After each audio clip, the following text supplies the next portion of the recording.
Hey everyone, welcome to Small Model Car. Today we have got a 2022 Opel Mokka and it's new for 2024 casting. It's by Matchbox Moving Parts, and I hope the hood opens more than what it does in like some of the recent casting. So let's open it up and see how does it look. Before we do that, if you haven't subscribed yet, please go subscribe. I have more videos like this on my channel, so you won't miss it. So here you got the Mokka. It's a very different color though, green. I don't see green on that many cars. I see some good details on it. You got nicely detailed headlamp. The front end is nicely detailed. You got the Opel badge, the grille. It does look like vents. I don't see lights here. Or it might also house turn indicators, I guess. Coming on the side, so you can see obviously it's a small car, looks like a small SUV to me. You got mirrors on both the sides, that's good. Door handles, body cladding on the side.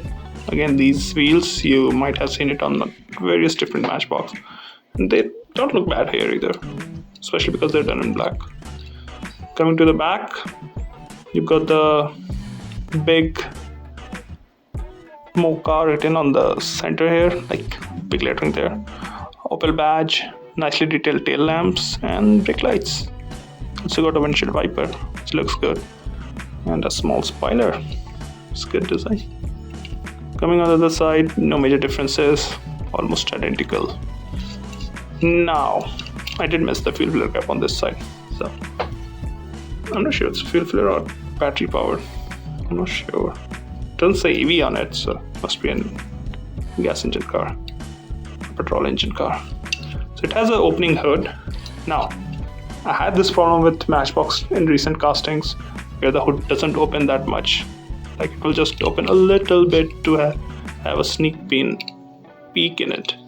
Let's see. This one opens completely. That's good. So you can see some good details here. It looks like an engine to me, but I'm not sure. Yeah, because we don't get Opel here in North America, which is weird because it was owned by GM for a long time. But yeah, happy that it opens up completely. I think Matchbox fixed it for the 2024 models. So, overall thoughts, I would say it's a decent casting. Actually, it's a good casting. Got good details, good opening hood. Doesn't fall down, open it up and stays on its place. Good details up front, good details on the side. So, I would say it's a good addition. So, those are my thoughts on this casting. And let me know what you think about it. And before I end the video, if you're hearing that noise in the background, well, sadly, that's my dog. He is in a deep sleep and he's snoring. So don't mind him. Thank you for watching. Have a good day.